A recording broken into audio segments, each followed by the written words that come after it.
This is the human brain. We all have one, of course, and we assume it generates consciousness. How exactly it does that is a mystery in modern science. It is important to understand that the brain shapes reality based upon the experience of the being. The environment that the being is placed, as well as the information the being has attained throughout life, will fundamentally shape their perception of reality. This is because the brain, from childbirth, is being programmed based on the society presented. The household environment, as well as the society that one happens to be born into, will mold the mind. This is how cultures and societies are created and maintained. Language, behavioral, and belief systems are all maintained by the passing down of information to the minds of the children. The brain is comprised of over 86 billion brain cells called neurons. These neurons are responsible for everything in terms of thoughts, feeling, and motion. But alone they are virtually useless. They must connect to other neurons in order for the brain to work, and how they do that is remarkable. Each neuron branches out and can connect to over 50,000 different neurons. Though they do not actually touch each other, tiny gaps between the branches, called a synapse, is where the electrochemical signals are transferred between one neuron and the other. 86 billion neurons, each with 50,000 connections, all communicating, all working together in harmony. With this powerful brain, we have survived the primordial era, the harsh elements, and catastrophic events that changed the Earth. We have developed sophisticated cultures, sciences, and technology. We have so much potential to be more than what we currently have become. The youth, the future of our species, is completely lost in apathy, completely indulged in ignorance. The societies presented to mankind are designed to produce obedient workers who lack the critical thinking skills necessary to piece together the truth about the nature of reality, who lack the will to even care. And they go on to have children of their own when they have not fully matured mentally or spiritually. Doing so maintains the corrupt control systems set in place that are designed to maximize profit for the ruling elite. For an ignorant population does not care about things that truly matter, and they certainly do not care about the crimes committed by their own governments. Despite our potential to be a peaceful, harmonious species, we have come to a point where we as a people have passively allowed multinational billion-dollar corporations to destroy the Earth. The Amazon rainforest, the lungs of the planet, is being cut down and replaced with farms in which destroy the biodiversity of the soil with pesticides and chemicals, rendering them unsustainable after a decade. The cities grow larger and larger, demanding more land to be cleared for the expansion of our backward societies. Roads and highways split the land apart, destroying the migration of countless animals, and very few people care. Our advanced cell phones and computers are made in factories where conditions and wages are no better than paid slavery. Many commit suicide on such a regular basis that the owners installed nets to keep them from jumping to their deaths. The truth about how we obtain the resources used to create cell phones and computers is well documented now. Our ignorance, coupled with our greed, creates the conditions that keep famine and poverty alive. Gaia, would you tell us exactly why you're protesting today? Yes, people, we're here today protesting in front of the Apple Store because there is a connection between the success of apples and the genocide in the Congo. We economic hitmen have managed to create the world's first truly global empire, and it's basically a secret empire. We do it many ways, but principally we identify a country that has resources our corporations covet, like oil, arrange a huge loan to that country from the World Bank or one of its sisters. The money never actually goes to the country. It goes to our own corporations to build big infrastructure projects in that country that help a few very wealthy people, but don't benefit the majority of the people who are too poor to buy electricity or have cars to drive on the highways, and yet they're left holding a huge debt that they can't repay. So we go back at some point and say, you know, you can't pay your debts. Give us a pound of flesh. Sell your oil real cheap to our oil companies. Vote with us on the next critical UN vote. Allow us to build a military base in your backyard. Something along these lines. And when we fail, the jackals go in and either overthrow or assassinate these leaders. And if the jackals fail, as they did in Iraq, then we send in the military. I don't think the failure is capitalism. I think it's a specific kind of capitalism that we've developed. We've created what I consider a mutant, viral form of capitalism. And this mutant form of capitalism, which I think is really a predatory form of capitalism, has created an extremely unstable, unsustainable, unjust, and very, very dangerous world.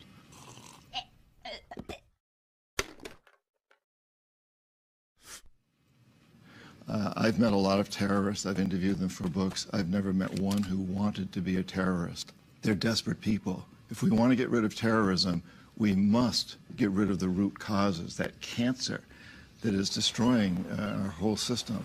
Because I think it's really important that we understand today we cannot have homeland security unless we understand that the whole planet is our homeland. When we take the time to research how our North American society was formed, we can see that things are terribly wrong.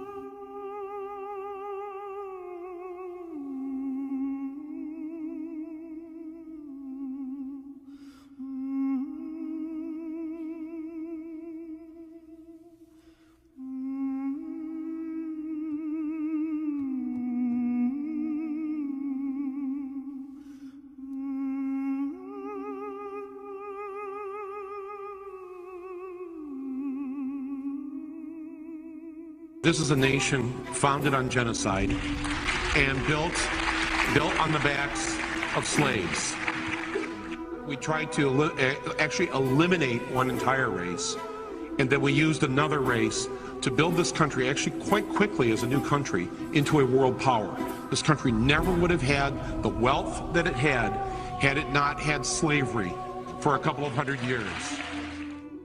Despite what has happened to our species and what we have done, we still have innocence within our core. We are still naturally beings of light, not beings of darkness. We must enlighten ourselves so that we can change ourselves. Let us begin our enlightenment.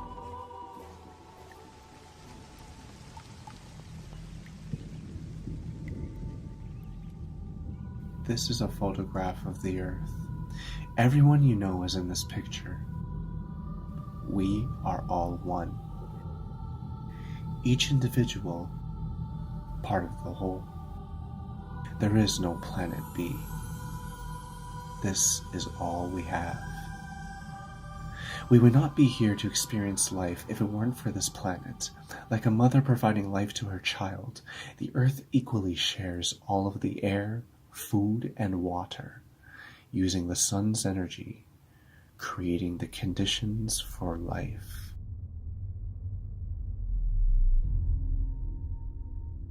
The planet itself does not create life alone, however. It is done through many different processes, individual biological and environmental processes which work in synchronicity with each other to make life possible.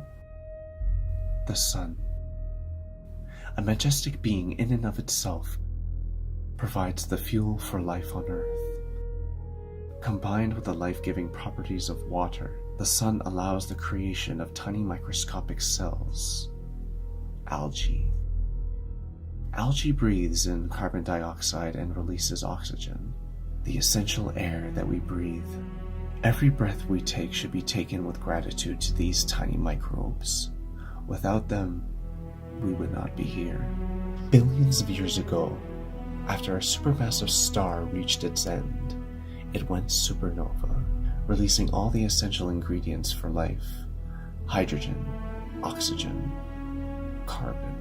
Enough massive clouds of stardust and gas condensed together to create our star, the sun.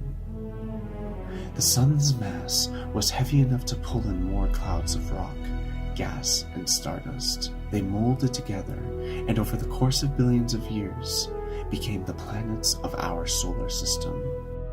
The Earth, at this time, was an explosive, hellish world.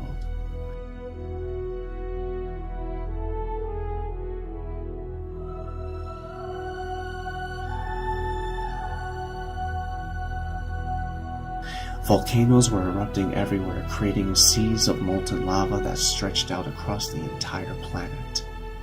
As bleak and hellish as this seems, this is the essential process in which the planet forms its crust, the land, and the ocean. The gases that emerge from the volcanoes contained carbon dioxide, methane, with hydrogen and oxygen as well. As enough particles were escaping from the volcanic eruptions, gravity held the particles from escaping to space. An atmosphere began to form. The seas of lava cooled to a hard rock crust, and the excess vapor condensed into clouds, clouds which then formed into storms, condensing into rain. It is my theory that the vast quantities of water found on Earth were formed by a self-contained process. The Earth at this time was one giant ocean. The volcanoes did not stop, however, due to the movement of the tectonic plates. Tectonic plates are the massive pieces of land that make up the crust of the Earth. If we put all the land masses together, they would fit like a perfect puzzle, but only if the Earth was smaller. It is almost as if the Earth grew.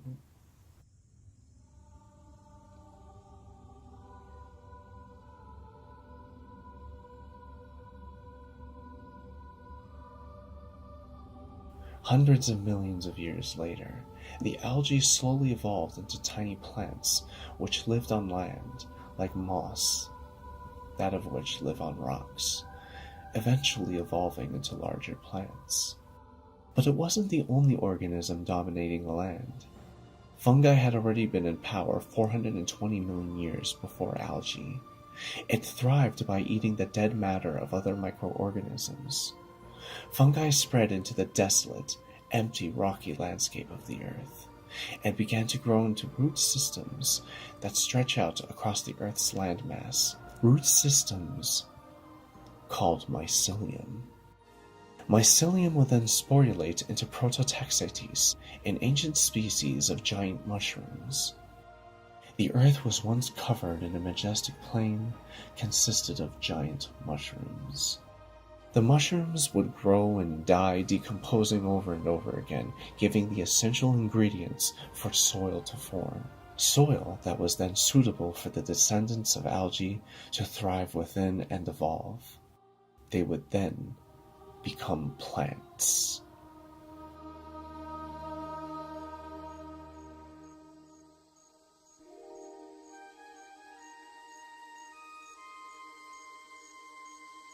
The immense biodiversity of cells within the oceans evolved over this time into the many species of organisms that we see today.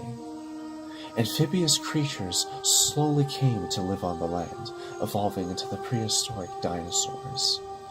Dinosaurs would then go on to rule the Earth. And what was once tiny cells, algae, evolved into the mighty trees that grew taller than any tree that we see today. The roots of every tree and plant was and is still now connected by mycelium. The mycelium infuses all landscapes. It holds soils together. It's extremely tenacious. It holds up to 30,000 times its mass. We have now discovered that there is a multi-directional transfer of nutrients between plants mitigated by the mycelium. So the mycelium is the mother that is giving nutrients from alder and birch trees to hemlock, cedars, and Douglas firs. This is photomicrographs from Nick Reed and Patrick Hickey. And notice that as the mycelium grows, it conquers territory, and then it begins to net. I've been a scanning electron microscopist for many years. I have thousands of electron micrographs. And when I was staring at the mycelium, I realized that there are microfiltration membranes. We exhale carbon dioxide, so does mycelium. It inhales oxygen, just like we do. But these are essentially externalized stomachs and lungs. And I present to you the concept that these are extended neurological membranes. There's alternative pathways for channeling nutrients, and information. The mycelium is sentient. It knows that you are there. When you walk across landscapes, it leaps up in the aftermath of your footsteps, trying to grab debris. What we think we know is that there's some kind of electrochemical communication between the roots of the trees, like the synapses between neurons. And each tree has 10 to the 4th connections to the trees around it. And there are 10 to the 12th trees on Pandora. Which is a lot, I'm guessing. It's more connections than the human brain. Get it?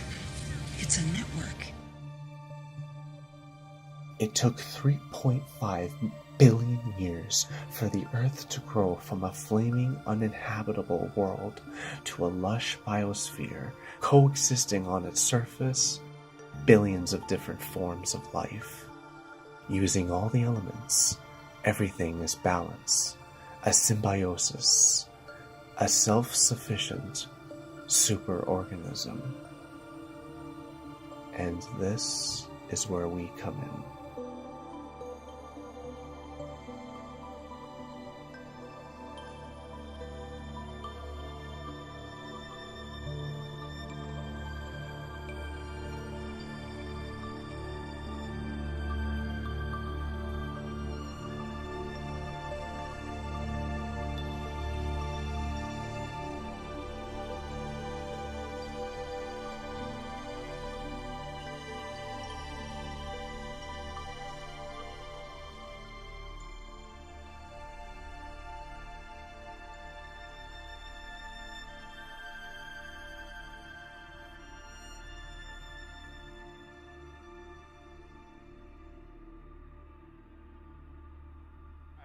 This is what I think about people, and this is where it's going to get really weird. I think human beings are just a very complicated form of bacteria. I think if you looked at the Earth as a living organism, and who's to say that it's not some sort of a superorganism? It's certainly a host for life, and we're considered a living organism, but really we're a host for life. There's more E. coli living inside our gut than there have ever been people ever. There's bacteria that's constantly around you, and your body's fighting off that bacteria until your body grows old and dies. And then it doesn't fight it anymore, and that bacteria just eats your body. That's what it does. I mean, that's what it's there for. Okay, well, if you looked at the Earth as this living organism, and like you were flying into LA, and you're passing over these beautiful mountains, and you see the ocean ahead, it all looks natural and beautiful, but then you see LA. Well, what the fuck is that? That's a growth. That's cancer. It's big, and it's brown, and it stinks, and smoke's coming out of it, and it gets bigger every year. And it doesn't matter what you do, it's gonna keep going. You could knock it down with a fucking hurricane, it rebuilds. Light it on fire, it rebuilds. And I think if you were an intelligent life form from another planet and you were looking at the Earth, you wouldn't see individual people. You wouldn't see housekeepers and limo drivers and stand-up comedians. You wouldn't see that. You would see mold on a sandwich. I think if you look at us objectively and the way we're headed and the way we've always been, it doesn't matter how much access to information we have, it doesn't matter how much technological innovation we have, we're always going to destroy the Earth. Because I think somehow or another that's what we're supposed to do. I think that's our purpose here on Earth. I think we are here to fuck shit up. I think we're here to eat the sandwich. We are not meant to be a virus. We have, however, been manipulated to be a virus. We come from the Earth, and therefore should be coexisting with all the life on the Earth, and with the environment itself. But we severed our connection to the planet, and thus severed our connection to spirit. Many of us mock the idea of a spirit or soul. We live in a technological world where such notions are considered backwards and primitive. City design as well as societal paradigms shape the perception of the mind. The city designs presented to mankind, the grid-like plotting of buildings, houses, roads, malls, and a few trees set up for decoration along the side of roads, are designed to create the illusion of separation between us and the earth. There's no environment out there, and we are here, and we somehow have to watch the way we interact with it. We are the environment. We are conditioned from birth in such a way that we view the earth as nothing more than land and resources, a rock for us to inhabit. Many people believe that the earth was made for us and that humans are meant to be dominating all other forms of life. These are cancerous ideologies that will lead to the self-destruction of our species. Many of us can name these labels. How many of us can name these trees? This is just an example to show where our focus is. And our focus is on maximizing profit, attaining money. We work so hard for money, money that buys us food, water, a car, and a home. We have been told since childhood that without money you cannot have a good life or a family. And this is all true, only because we have allowed the idea of this reality to be the truth. In other words, the societal paradigm we exist in is not the definitive model for existing on this planet. This world we have created, this economy, this civilization, are illusionary constructs that we agreed to be the blueprint of our reality. The entire money-structured and materialistic-oriented society is a false society. 10 or 15 years from now, our society will go down in history as the lowest development in man. We have the brains, the know-how, the technology, and the feasibility to build an entirely new civilization. Money only exists within the minds of human beings. All life on Earth, including the Earth itself, has no regard for money and can survive as it always has, without money, except for the humans who currently are exposed to the idea of money. Humans keep the idea of money alive within our brain. It was passed down from our parents and the generations before, so that we may pass it down to our children and the generations after.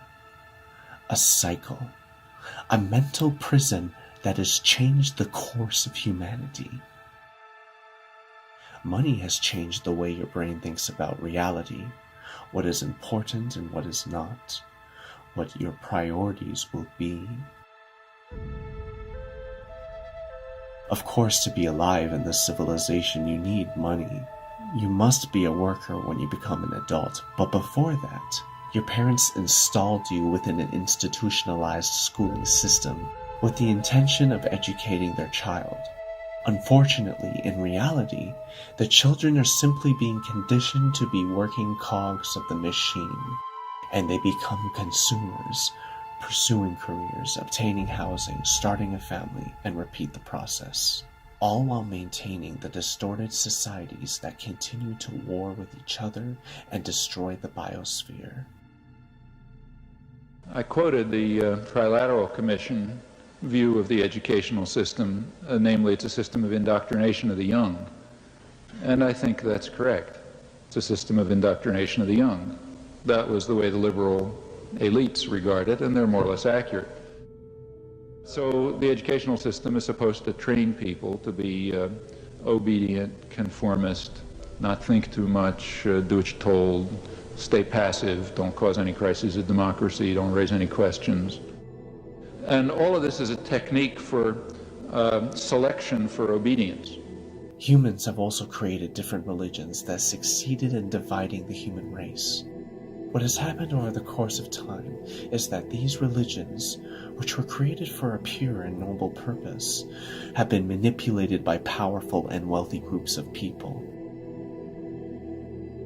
They institutionalized these religious belief systems, and the result was war, division, and genocides. So much hatred for one another, yet we don't see that we are one family. Humanity has been so manipulated by belief systems that only exist within the mind. We should be living as one.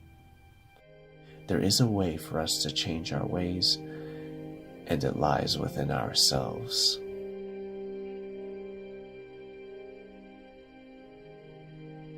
It all starts in here.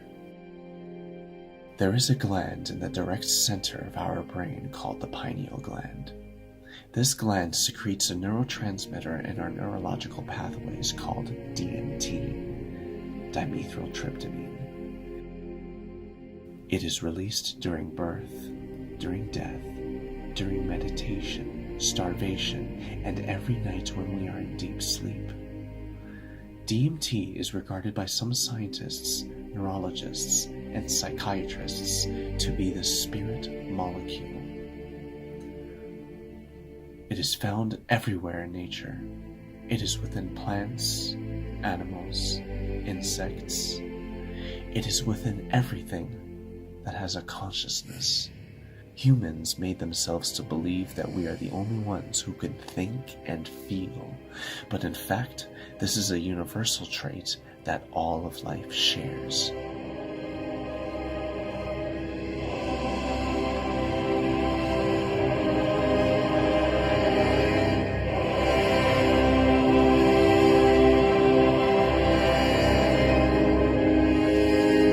Nature communicates using biochemicals, which makes sense considering that these chemicals are essentially messages created by cells in order for them to communicate with one another, meaning that nature has intelligence, which shouldn't be hard to understand considering that we are extensions of nature and that we are intelligent. Essentially, we are the universe experiencing and understanding itself. The existence of DNA should ring a bell in this regard. DNA is the essential building blocks of life, and it baffles scientists to this day. It is responsible for all the forms and variations of life. It carries down the genetic code to create the features of the organism, and it's coiled up within every single cell in the human body. It is conventional wisdom in mainstream science that 97% of our DNA is junk DNA, and that 3% of DNA is responsible for our physical appearance and anatomy. This is a strange thing for scientists to say. We must understand that everything that nature produces is there for a reason and a purpose. Everything has a purpose. The other 97% of DNA that we deem to be junk is anything but. It is we who are observing the DNA with the wrong methods. There is a hidden language within that 97% of so-called junk DNA. According to all linguistics, all human languages follow a pattern called Zipf's law. This law showcases that there is a relative rate and ranking of word use in all languages, that all adhere to this pattern. It is this very pattern that is found within the coding of our junk DNA. What does this mean? Could this all be an accident? Or could DNA have been engineered, designed?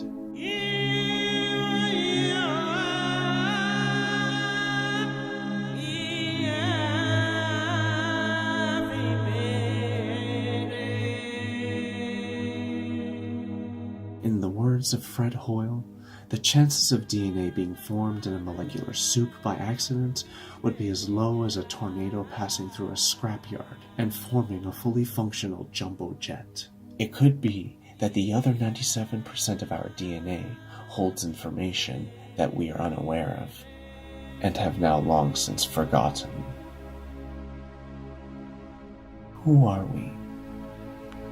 What happened to us?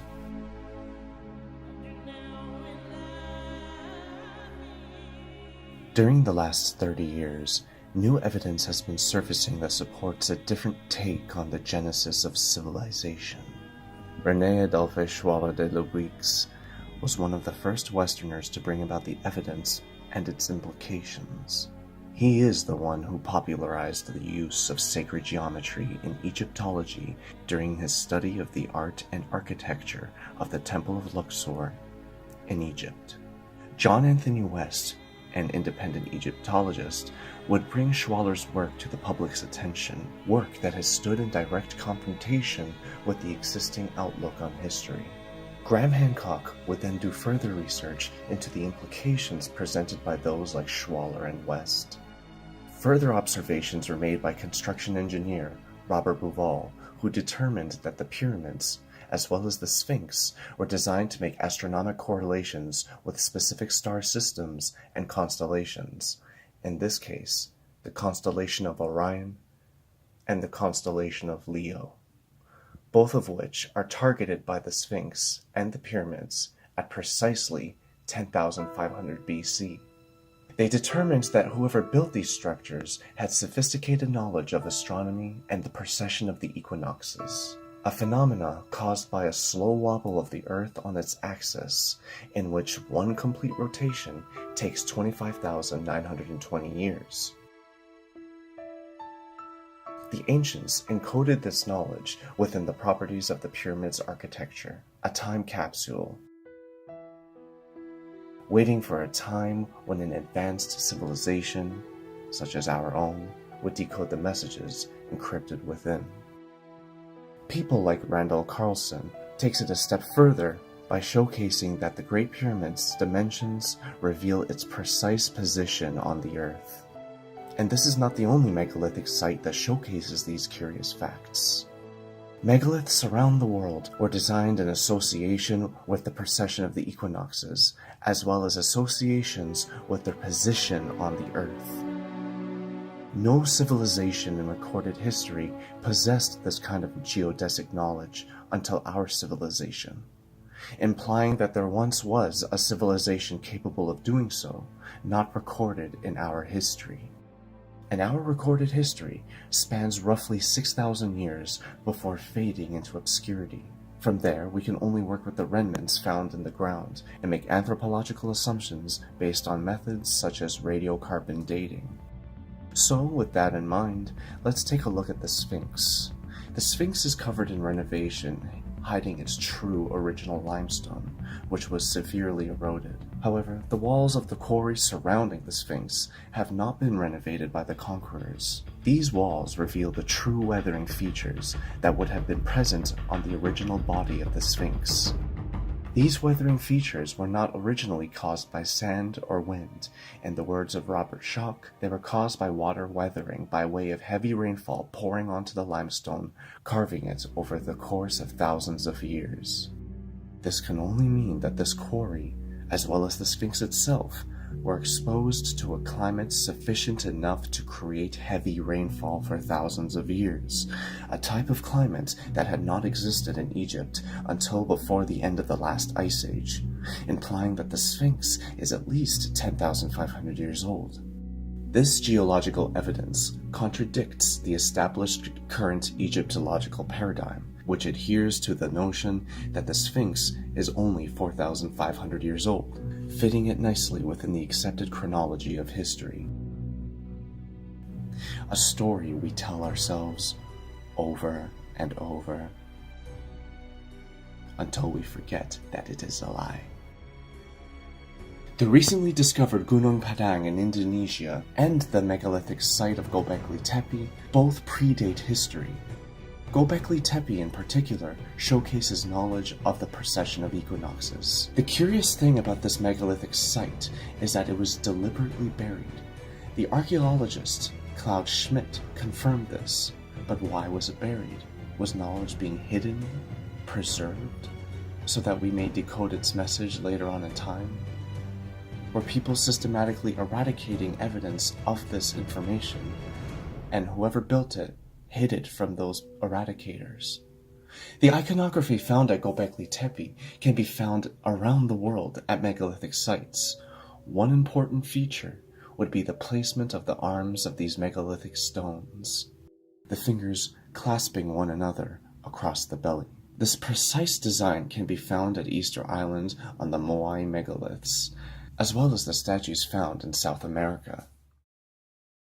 Some of the statues at Easter Island have been found to be over 72 feet tall and have been buried by natural sedimentation that took thousands of years to form, implying the truth about the statue's age. Curiously, almost all the Moai heads are positioned along the rim of the island, as if to signal out to anyone sailing by that there are people here, stuck in the middle of nowhere. Survivors who settled on land after a massive calamity. Myths and tales around the world from virtually every culture speak of a great flood, each in their own different interpretation. When reading the flood myths, it is important to note that these are people who are describing natural phenomena based on their interpretation of reality. For example, God's wrath is simply natural catastrophes. A fire snake in the sky would be describing a comet. It is important to understand this because each culture is recording the same natural catastrophe that is only now being understood: the Younger Dryas impact event. And the claim made by people like Graham Hancock is that the Younger Dryas impact event not only put an end to the last ice age, but it also wiped out the advanced civilization in a series of catastrophic floods due to a sudden increase of meltwater into the oceans that raised the water by 400 feet, completely submerging many areas of the world, scattering the survivors, forcing them to resettle and begin anew. Those who took shelter, preserving the technology and knowledge of the lost civilization, would introduce themselves to the now scattered and primitive tribes of the world. This, in a nutshell, makes sense of the similarities found between each savior in these cultures, who are depicted as bearded men who pass down knowledge to the people: agriculture, astronomy, and medicine. Two examples of these figures would be Quetzalcoatl in ancient Mesoamerica and Osiris in ancient Egypt. The recorded history of our paradigm is not the total history of humanity, nor is it the recorded history of civilization in totality. In reality, all the events in recorded history, all of which coincidentally take place after the end of the last ice age, are indeed events taking place within a post-apocalyptic world that was forced to renew, rebooting human civilization, and thus rebooting history. Which explains why in recorded history, civilizations sprout around the same time around the world.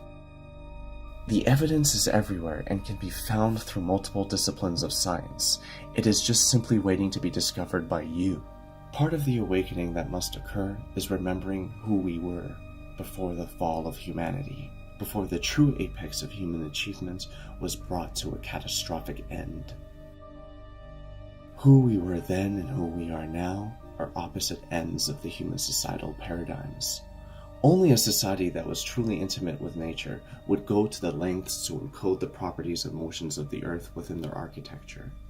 Disciplines of ancient science, such as sacred geometry, furthermore showcase the intimate association between humanity and the universe, a philosophy pertaining to the mysterious intelligent nature of reality. They designed their civilization to maximize the experience of being alive in a human body. The resonating chamber that is the interior of the Great Pyramids seemed to suggest that it was also used as an acoustic device, a musical instrument amplifying the sound of meditation. They revered the universe as sacred and thus revered life as sacred.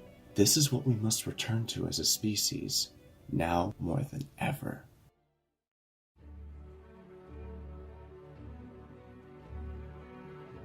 The process of awakening to the true nature of reality calls for a change to the way we live on this planet. The key to changing the world for the better is to replace the existing model of living with a new model of living. A model of living that is a reflection to what existed before the fall of humanity. Jacques Fresco provides a possible solution that coincides with what I am talking about. A civilization that recognizes the earth as the common heritage for all mankind. This civilization's primary focus will be spreading knowledge and education. In order to bring everyone together, we must all be informed of the factual evidence that represents the truth about the nature of reality. Doing so reveals all divisions and segregations to be artificial constructs made by the mind. Knowing that all life on Earth is genetically related implies that all life is part of the family tree, one that must be protected. The societies currently presented to the human race wastes the Earth's resources. They follow a take-make-throwaway economy known as a linear economy. an economy designed to manufacture the same items over and over, a consumer-based economy that is consuming the Earth's resources only to be thrown away. What Jacques Fresco presents is a method of living known as a resource-based economy that does not operate on the basis of maximizing profits for an artificial currency. This model for resource cultivation ensures that we use exactly what needs to be used, nothing more. Materials will be designed to last. Machines and automation can perform the mundane tasks, while human beings can focus their endeavors on family, society, and life the way it should be. All it takes is for each person to expose themselves to the pieces of information that fit together to create the picture that I am presenting to you now. We are part of a story, the story of humanity, and it is an incredible one.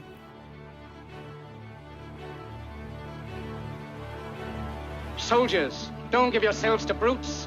Men who despise you, enslave you, who regiment your lives, tell you what to do, what to think, and what to feel, who drill you, diet you, treat you like cattle, use you as cannon fodder. Don't give yourselves to these unnatural men with machine minds and machine hearts. You are not machines, you are not cattle, you are men. You have the love of humanity in your hearts.